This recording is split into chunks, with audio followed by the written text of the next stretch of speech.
कैदी अभी अपना आधा खाना ही खा पाया था कि अचानक उसे सेल के बाहर गार्ड्स की बातचीत की आवाज सुनाई दी। यह सुनते ही उसने एक पल की भी देरी नहीं की और अपनी पूरी ताकत लगाकर अपना बिस्तर वहां से हटा दिया। फिर उसने जल्दी से दीवार की ईंटें हटाई और बड़ी सावधानी से छेद के अंदर घुसकर छुपकर देखने लगा। अगले ही पल जेलर अपने आदमियों के साथ बगल वाले सेल में दाखिल हुआ। बिस्तर पर बिना हिले डुले पड़े कैदी को देखकर उसे शक हुआ कि वह मरने का नाटक कर रहा है। अपने शक को दूर करने के लिए उसने अपने आदमियों से उस कैदी के पैर के तलवों को उठाने के लिए कहा और फिर उन्हें आग से जलाने लगा। जब उसने देखा कि उस कैदी ने दर्द की कोई प्रतिक्रिया नहीं दी, तब जाकर उसने अपने आदमियों को आदेश दिया कि उसे एक बोरी में भरकर बाहर फेंक दें। लेकिन उन्होंने सपने में भी नहीं सोचा होगा कि इस वक्त दीवार के पीछे छिपा एक कैदी यह सब बिल्कुल साफ साफ देख रहा था। जैसे ही गार्ड्स वहां से बाहर गए, वह आदमी तुरंत उस छेद से बाहर निकल आया। भले ही उसने सब कुछ अपनी आंखों से देखा था, लेकिन उसे अपनी आंखों पर यकीन नहीं हो रहा था। इसलिए उसने बिना कुछ सोचे समझे सच्चाई का पता लगाने के लिए उस बोरी को जोर से फाड़ दिया। जब उसने बोरी के अंदर अपने पुराने दोस्त के थके हुए और कमजोर चेहरे को देखा,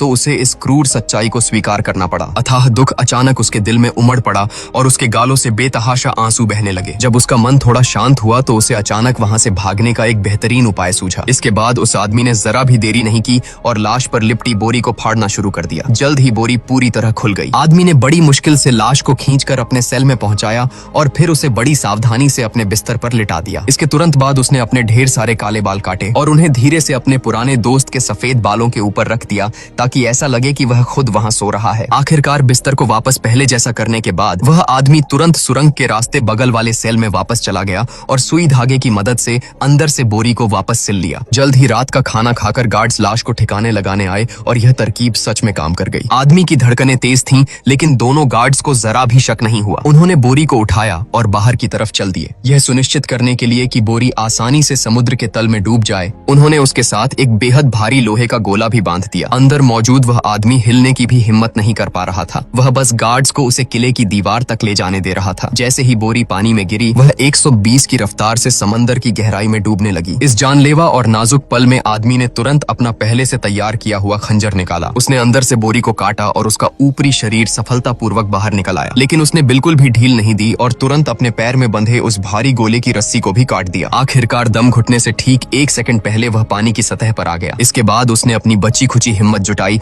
और अपने थके हारे शरीर की आखिरी बची हुई ताकत लगाकर किनारे की तरफ तैरने लगा। उधर जेल में खाने का समय हो गया था। एक गार्ड हमेशा की तरह खाना देने आया, लेकिन जब उसे कैदी का बर्तन दिखाई नहीं दिया, तो उसे कुछ गड़बड़ लगी। स्थिति की जांच करने के लिए वह अंदर गया। उसने सोचा कि वह सो रहे कैदी को जगाएगा, लेकिन पास जाने पर उसने देखा कि बिस्तर पर तो वह मृत बूढ़ा आदमी लेटा हुआ था। जल्द ही जेलर आग बबूला होता हुआ उस सेल में पहुंचा। बिस्तर पर लाश और जमीन पर गिरे हुए बालों को देखते ही उसे सारा माजरा समझ में आ गया। उसने अपने आदमियों को बिस्तर हटाने का आदेश दिया और दीवार में उन्हें ढीली ईंटें मिल गईं। ईंटों के पीछे बने उस सुडौल और साफ सुथरे छेद को देखकर जेलर समझ गया कि उस आदमी के पास कोई न कोई औजार जरूर था और वह पक्का उस बोरी को काटकर बाहर निकल चुका होगा। उसने तुरंत अपने आदमियों को उसे ढूंढने का आदेश दिया, लेकिन अब बहुत देर हो चुकी थी। तब तक वह आदमी, जिसका नाम जॉनसन था, सुरक्षित किनारे पर पहुंच चुका था। वह घबराहट और सतर्कता के साथ इस अनजान और बाहरी दुनिया को देख रहा था। उसने जरा भी ढील नहीं दी। रास्ते में कहीं भी पुलिस की झलक देखते ही वह आदतन छुप जाता था। यूं ही भटकते हुए जॉनसन एक किसान के घर में घुस गया। घर का मालिक उस वक्त खेत में काम कर रहा था। इसी बात का फायदा उठाकर उसने घर की अलमारियां खंगाली और कुछ फटे पुराने कपड़े निकालकर तुरंत अपनी जेल की वर्दी उतार फेंकी। किसान के वापस आने का समय हो रहा था,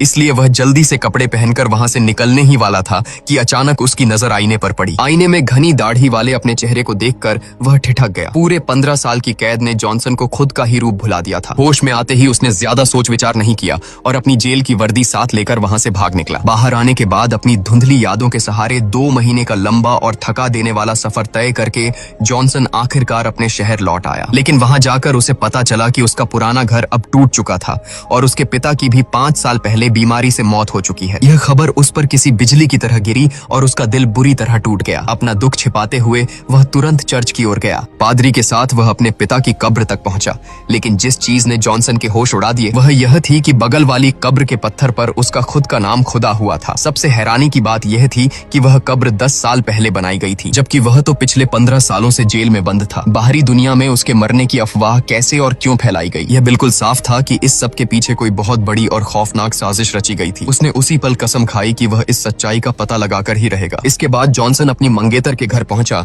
लेकिन अब वहां एक बूढ़ा जोड़ा रह रहा था। उसने जल्दी से आगे बढ़कर पूछा, तब उसे पता चला कि उसकी मंगेतर बेहतर बहुत पहले ही पेरिस में शादी करके जा चुकी है। यह सुनते ही जॉनसन को ऐसा लगा जैसे उसे किसी ने बर्फ के ठंडे पानी में फेंक दिया हो। पिता की मौत और मंगेतर के दूर चले जाने के दोहरे झटके ने उसे पूरी तरह से तोड़ दिया। वह पहले से ही बहुत थका हुआ था। अब जॉनसन बेघर था और एक जिंदा लाश की तरह सड़कों पर बिना किसी मंजिल के भटकने लगा। तभी एक नुक्कड़ पर अचानक उसका सामना गश्त लगाते हुए कुछ पुलिस वालों से हो गया। बरसों की कैद के बाद पुलिस को देखकर उसके अंदर एक स्वाभाविक डर पैदा हो गया और वह अनजाने में ही छिप गया। उसी वक्त एक कैदी मौका पाकर भाग निकला। पुलिस वाला और वह कैदी भागते भागते ठीक जॉनसन के सामने आ गए। आखिरकार कैदी जमीन पर गिर गया और पुलिस वाला उसे लात घूंसों से बेदर्दी से पीटने लगा। पुलिस वाले की इस क्रूरता को देखकर जॉनसन को जेल में अपने साथ हुए अत्याचार याद आ गए। गुस्से में उसका खून खौल उठा। वह सीधा आगे बढ़ा और एक ही घूंसे में पुलिस वाले को जमीन पर गिरा दिया, जैसे वह अपनी बरसों की भड़ास निकाल रहा हो। इसके बाद कैदी की मिन्नतों पर उसने जल्दी से बेहोश पुलिस वाले की जेब से चाबियां निकाली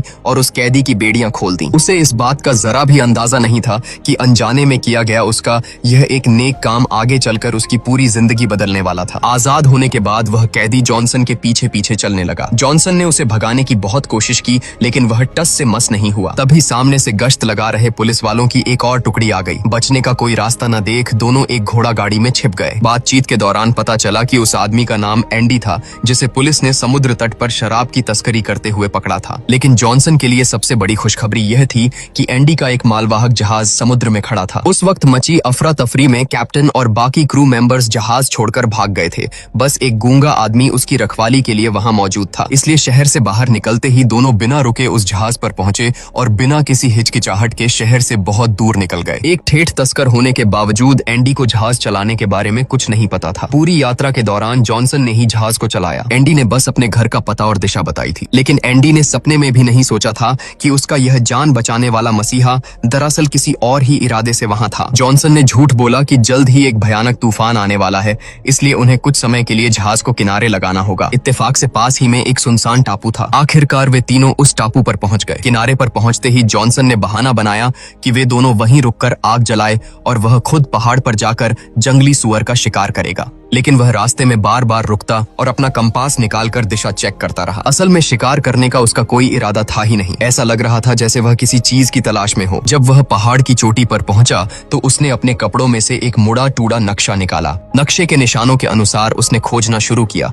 लेकिन जॉनसन को घोर निराशा हुई। उसने लगभग पूरा टापू छान मारा था, लेकिन नक्शे में बताई गई जगह उसे कहीं नहीं मिली। यह वही नक्शा था जो भागते समय उसे अपने मृत दोस्त के सेल से मिला था। उसके दोस्त ने उसे बताया था कि यह एक असली खजाने का नक्शा है। जब जॉनसन हताश और परेशान था, तभी इंतजार करते करते थक चुका एंडी उसे ढूंढते हुए वहां आ पहुंचा। खाली हाथ जॉनसन को देखकर एंडी आग बबूला हो गया। उसने तुरंत अपना सामान समेटा और टापू से जाने की जिद करने लगा। जॉनसन तो अकेले रुककर खजाने की खोज जारी रखना चाहता था, लेकिन एंडी को जहाज चलाना नहीं आता था और सबसे बड़ी बात, एंडी के हाथ में हथियार था। बिना वजह की मुसीबत से बचने के लिए जॉनसन को आखिरकार उसकी बात माननी पड़ी। जहाज पर वापस लौटकर धीरे धीरे दूर होते उस टापू को देखते हुए जॉनसन का मन नहीं मान रहा था। वह बार बार मुड़कर पीछे देख रहा था। इत्तेफाक से उसकी इसी बेकरारी ने उसे खजाने के नक्शे का असली राज बता दिया। दूर से देखने पर पहाड़ की चोटी पर उभरी हुई दो चट्टानें बिल्कुल वैसी ही लग रही थीं जैसे उसके पुराने दोस्त द्वारा बताई गई रैबिट रॉक। अचानक जॉनसन के दिमाग में खुशी की लहर दौड़ गई। उसकी इस अजीब हरकत पर एंडी का ध्यान गया,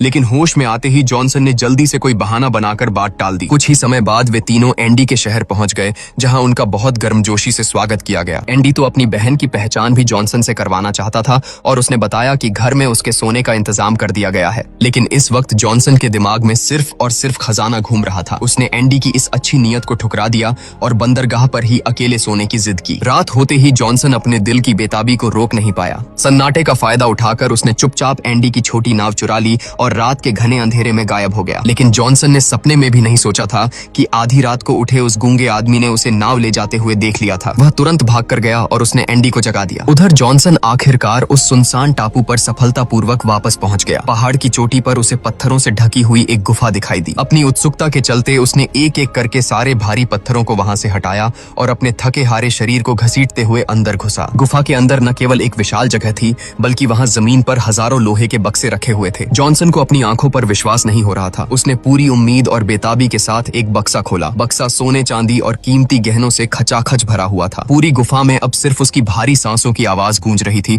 और उसका दिल दिल बेकाबू होकर धड़क रहा था। उसने कभी सपने में भी नहीं सोचा था कि जेल में उसके बूढ़े दोस्त की कही हुई बातें सच साबित होगी। उसने कभी सपने में भी नहीं सोचा था कि एक ही दिन में वह इतनी बड़ी दौलत का मालिक बन जाएगा। सोने के ये सिक्के जो कई जन्मों तक भी खर्च नहीं हो सकते थे, अब जॉनसन के इंतकाम के रास्ते में उसकी सबसे बड़ी ताकत बनने वाले थे। बिना किसी जुर्म के पूरे 15 साल जेल में सड़ने के कारण उसकी जिंदगी पूरी तरह बर्बाद हो गई थी। अब इस पूरी साजिश का सच सामने लाने का समय आ गया था। इसके बाद जॉनसन एक चर्च में गया और अपने आने वाले इंतकाम के लिए प्रार्थना और पश्चाताप करने लगा। उसे पता था कि इस रास्ते पर वह कई बड़े पाप कर सकता है और शायद उसे नर्क में भी जाना पड़े, लेकिन उसे इसका कोई पछतावा नहीं था। उसने मन ही मन कहा कि हे ईश्वर, आपको यह मानना होगा कि मैंने हमेशा न्याय की उम्मीद की थी, लेकिन अब मुझे सिर्फ इंतकाम चाहिए। अपने मन का बोझ हल्का करने के बाद जॉनसन ने एक शुरुआती योजना बनाई। अभी उसकी पहचान खतरे में थी, इसलिए वह बहुत से काम खुद सामने आकर नहीं कर सकता था। तब उसे एंडी की याद आई जिसने उसकी मदद की थी। जॉनसन ने एंडी के लिए न सिर्फ 2 बड़े जहाज खरीदे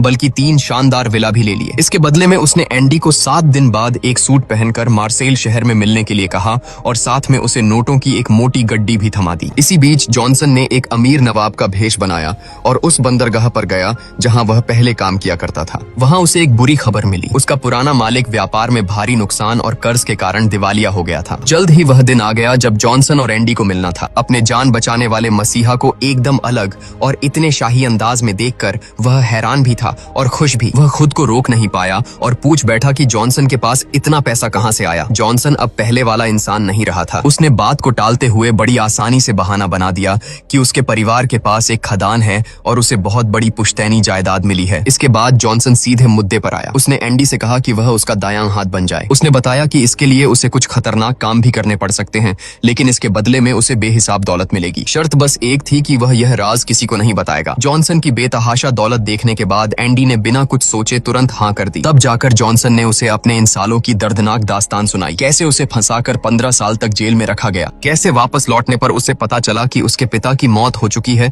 और उसकी मंगेतर किसी और से शादी कर चुकी है। सबसे हैरानी की बात तो यह थी कि 10 साल पहले ही किसी ने जेल में उसकी मौत की झूठी खबर उड़ा दी थी और यहाँ तक कि कब्रिस्तान में उसके नाम का एक पत्थर भी लगवा दिया था। एंडी का पहला काम पुलिस स्टेशन जाकर मेरी फाइल खोजना था, लेकिन जॉनसन ने सपने में भी नहीं सोचा था कि इतनी जद्दोजहद के बाद उसे पता चलेगा कि यह बंदा तो अनपढ़ है। लगता था कि उसे खुद ही कोई रास्ता निकालना पड़ेगा। गनीमत यह रही कि वे पूरी तरह खाली हाथ नहीं रहे। उन्हें पता चला कि जिस प्रोसिक्यूटर ने उसे फंसाया था वह अब यहाँ काम नहीं करता, बल्कि उसका प्रमोशन हो गया है और वह अब पेरिस का रॉयल प्रोसिक्यूटर बन चुका है। अब जब उसे पता चल गया था कि उसका दुश्मन कहाँ तैनात है, तो उसे घुटनों पर लाने के उसके पास कई तरीके थे, लेकिन अभी सबसे जरूरी काम उस फाइल को हासिल करना था और उनकी इस टीम में सिर्फ 2 ही लोग थे। वह सीधे रिकॉर्ड रूम के इंचार्ज के पास पहुंचा और झूठ बोला कि वह पेरिस डेली अखबार के लिए काम करता है। उसने कहा कि वह राजनीतिक कैदियों पर एक लेख लिख रहा है जिसके लिए उसे जॉनसन की फाइल देखनी है, लेकिन इंचार्ज ने उसे तुरंत मना कर दिया क्योंकि कैदियों की फाइलें बेहद गोपनीय होती हैं और किसी को भी उन्हें आजादी से देखने की इजाजत नहीं होती। जब जॉनसन को लगा कि यह तरकीब काम नहीं कर रही तो जाते जाते उसने जानबूझकर उस अभियोजक का नाम ले लिया। यह दांव सच में काम कर गया। रॉयल प्रोसिक्यूटर का नाम सुनते ही इंचार्ज का रवैया पूरी तरह बदल गया और उसने बिना कोई सवाल किए जॉनसन को फाइल रूम का रास्ता दिखा दिया। जॉनसन को आखिरकार अपनी फाइल मिल गई और उसे इंचार्ज से एक बहुत ही जरूरी बात भी पता चली। मोरे नाम का एक जहाज का मालिक अक्सर वहां आता था। उसे यकीन था कि जॉनसन बेकसूर है और वह उसकी फाइल देखने के लिए इंचार्ज को मनाने की बहुत कोशिश करता था, लेकिन उसे हर बार मना कर दिया जाता था। जॉनसन ने इस भले इंसान का नाम अपने दिल में उतार लिया और कोई बहाना बनाकर इंचार्ज को वहां से दूर भेज दिया। जैसे ही उसने बेताबी से फाइल खोली, उसे आखिरकार वह शिकायत वाली चिट्ठी मिल गई जिसकी वजह से उसने 15 साल बेगुनाह होते हुए भी जेल की काल कोठरी में सड़कर काटे थे। उस चिट्ठी में झूठा इल्जाम लगाया गया था कि जॉनसन ने देश से गद्दारी की है और दुश्मनों से मिला हुआ है। लिफाफे पर भेजने वाले का नाम नहीं था, लेकिन वह कागज उस सराय का था जहां वह अक्सर जाया करता था। यह देखकर जॉनसन उलझन में पड़ गया। उसे अच्छी तरह याद था कि सराय के मालिक के साथ उसकी कोई दुश्मनी नहीं थी, बल्कि उन्होंने तो कई बार साथ बैठकर शराब भी पी थी। उसे यकीन नहीं हो रहा था कि इस खौफनाक साजिश में वह सराय का मालिक भी शामिल हो सकता है। इसके बाद जॉनसन ने जल्दी से उस फाइल को अपने ब्रीफकेस में रखा और उसकी जगह एक अखबार मोड़कर फाइल के कवर में रख दिया। उसने वह नकली फाइल इंचार्ज को वापस कर दी और जल्दी से वहां से निकल गया। खुशकिस्मती से इंचार्ज ने उसे खोलकर चेक नहीं किया और जॉनसन साफ बच निकला। अब उसके दिमाग में सवालों का तूफान उठ रहा था। वह सीधा उस सराय की तरफ गया। अंदर जाने से पहले उसने एंडी को अपनी पिस्तौल तैयार रखने और किसी भी हमले के लिए चौकन्ना रहने को कहा, लेकिन जब वे दोनों पूरे गुस्से में पूछताछ करने अंदर घुसे तो उन्हें पता चला कि सराय का पुराना मालिक तो 4 साल पहले ही उसे बेचकर जा चुका है और अब वह पोंट दु गार्ड के पास एक छोटा सा मोटल चलाता है। यह यह सुनते ही दोनों बिना रुके उस मोटल की तरफ निकल पड़े ताकि वह आदमी भाग न सके। जॉनसन ने एंडी को चुपचाप पीछे के दरवाजे पर पहरा देने के लिए भेज दिया और खुद सामने के दरवाजे से अंदर गया। पहले तो मोटल के मालिक को लगा कि वह कोई मुसाफिर है जो रुकने के लिए आया है, इसलिए वह चेहरे पर चापलूसी भरी मुस्कान लिए उसका स्वागत करने लगा। लेकिन जॉनसन ने बिना कोई बकवास किए सीधे वह शिकायत वाली चिट्ठी निकाली और उसके हाथ में थमा दी। चिट्ठी का मजमून पढ़ते ही मालिक के चेहरे की मुस्कान पूरी तरह गायब हो गई। उसने काफी देर तक देखा लेकिन अपने सामने खड़े उस इंसान को पहचान नहीं पाया। जब जॉनसन ने अपना असली नाम बताया तब जाकर उसके होश उड़े। घबराकर वह तुरंत पीछे के दरवाजे से भागने लगा, लेकिन अब बहुत देर हो चुकी थी। एंडी पहले से ही पूरे गुस्से में रास्ता रोके खड़ा था। यह देखकर कि अब बचने का कोई रास्ता नहीं है, मोटल के मालिक को हार माननी पड़ी। पूछताछ के दौरान दबाव पड़ने पर उसने आखिरकार उस साल की पूरी सच्चाई उगल दी। असल में वह चिट्ठी डांगलर्स और फर्नांड ने मिलकर लिखी थी। उन दोनों की इस घिनौनी साजिश को उस सराय के मालिक ने देख लिया था और उसने तुरंत आगे आकर उन्हें रोकने की कोशिश भी की थी। उसने उन दोनों नासमझ लड़कों को जोर से डांटा। तब डांगलर्स ने उसके हाथ से वह चिट्ठी छीन ली और उसे वहीं मरोड़कर जमीन पर फेंक दिया। फिर वे गुस्से में बिल चुकाकर वहां से चले गए। लेकिन सराय के मालिक को यह नहीं पता था कि फर्नांड ने उसकी नजर बचाकर चुपके से उस चिट्ठी को वापस उठा लिया था। अगले ही दिन उसने अपने एक जान पहचान वाले को पैसे देकर वह चिट्ठी प्रोसिक्यूटर के हाथों में पहुंचा दी। जब सराय के मालिक को पता चला कि उसे गिरफ्तार कर लिया गया है तो वह गुस्से में आग बबूला होकर उन दोनों से सवाल करने गया, लेकिन उन दोनों ने उसे धक्के मारकर बाहर निकाल दिया और खौफनाक धमकी दी कि अगर तुमने किसी को बताया कि यह हमने लिखा है तो हम तुम्हारा सीना चीर देंगे और तुम्हारा धड़कता हुआ दिल निकालकर सबको दिखाएंगे कि वह कैसे जलता है। यह सुनकर सराय का मालिक डर के मारे कांप गया। उसने चुपचाप पीछे हटने में ही भलाई समझी और इस राज को हमेशा के लिए अपने सीने में दफन कर लिया। सच्चाई जानकर उसका खून खौल उठा। इसी डरपोक आदमी के न रोकने की वजह से उसे बिना किसी जुर्म के पूरे 15 साल तक उस काल कोठरी की सलाखों के पीछे सरना पड़ा था। सराय का मालिक, जिसका नाम कादरूस था, तुरंत गिड़गिड़ाकर रहम की भीख मांगने लगा। उसने कहा कि एडमंड के पिता की मौत तक उसी ने उनकी देखभाल की थी। जब उसने देखा कि एडमंड को यकीन नहीं हो रहा है तो उसने तुरंत वह पैसों की थैली निकाली जो मालिक मोरेल ने एडमंड के लिए दी थी। उसने बताया कि वह हर दिन एडमंड के पिता को खाना देने जाता था और मोरेल भी अक्सर उनका हालचाल लेने आते थे। यह सुनकर एडमंड काफी भावुक हो गया, लेकिन उसे एक बात अभी भी समझ नहीं आ रही थी कि डांगलर्स तो उससे इसलिए नफरत करता था क्योंकि एडमंड को कैप्टन का पद मिल गया था, लेकिन फर्नांड ने उसके साथ ऐसा क्यों किया। तब कादरूस ने उसे बताया कि फर्नांड ने एडमंड की मंगेतर मर्सिडीज से शादी कर ली है। यह सुनते ही एडमंड की आंखों के सामने से पर्दा हट गया। असल में फर्नांड शुरू से ही उसकी मंगेतर को चाहता था, इसीलिए उसने एडमंड को रास्ते से हटाने के लिए यह घटिया चाल चली और उसे जेल भिजवा दिया। यह खबर एडमंड पर किसी कहर की तरह टूटी। उसके लिए इस खौफनाक सच को बर्दाश्त करना नामुमकिन हो रहा था। उसका दिल टूटकर चकनाचूर हो गया था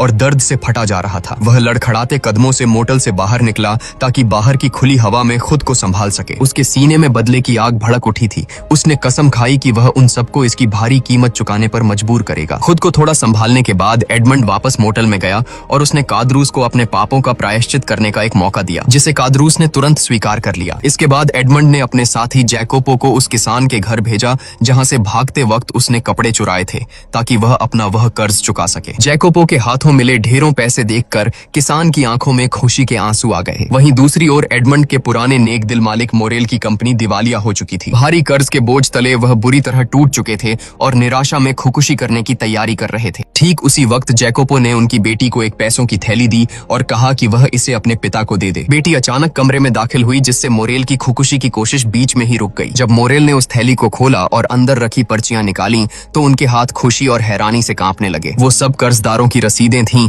और उनका सारा कर्ज चुकाया जा चुका था। मोरेल को अपनी आंखों पर विश्वास नहीं हो रहा था। तभी बेटी ने थैली में से एक चिट्ठी निकाली जिसमें लिखा था कि मुझे उम्मीद है कि यह आपको इस मुश्किल वक्त से बाहर निकालने में मदद करेगा। इस हीरे का इस्तेमाल करके अपना नया जहाज फेरो दोबारा बनाइए। और फिर उन्हें उस थैली के अंदर एक बेहद बड़ा और कीमती हीरा मिला। तभी मोरेल की नजर उस थैली पर पड़ी और उन्हें याद आया कि यह तो वही थैली थी जो उन्होंने एडमंड की सगाई के वक्त उसे तोहफे में दी थी। अंत में अच्छे लोगों के साथ अच्छा ही होता है। अपने सारे एहसान चुकाने के बाद अब एडमंड के इंतकाम का सफर शुरू होने वाला था। जैकोपो को यह समझ नहीं आ रहा था कि एडमंड सीधे पेरिस जाकर उन दुष्टों को जान से क्यों नहीं मार देता। एडमंड ने अपनी आंखों में एक धैर्य, निश्चय और खौफनाक चमक के साथ कहा कि ऐसा करना उनके लिए बहुत आसान मौत होगी। उन्होंने मुझे जो दर्द और तड़प दी है, मैं उन्हें उसका कई गुना ज्यादा दर्द लौटाऊंगा। मैं उनसे पल पल का हिसाब लूंगा।